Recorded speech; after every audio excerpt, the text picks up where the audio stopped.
We sat down probably a year and a half to 2 years ago and started going through this process of creating Shadow Realms. We've kind of come up with the ideas. The way we think about it, it's not how do we make money. It's not even really at the beginning, how do we make a game that other people will like.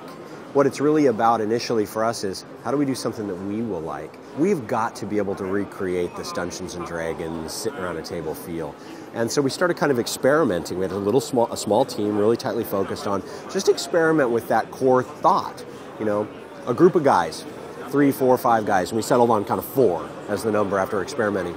And another guy who can control what you're doing in certain ways. And then it's like, well, what ways can you control them? It's like, well, there's some pretty straightforward things. He can lay down traps, and he can put monsters in place, and he can possess them, and he can attack you directly, or float around behind the scenes and manipulate things. It's like, how far can we push that idea? And so that's kind of where Shadow Realms was born. We knew as a studio that we can do great story.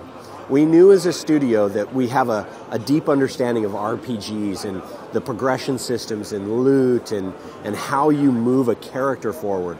But that core idea of, sitting around a table, 4 guys and 1 guy controlling a lot of the action,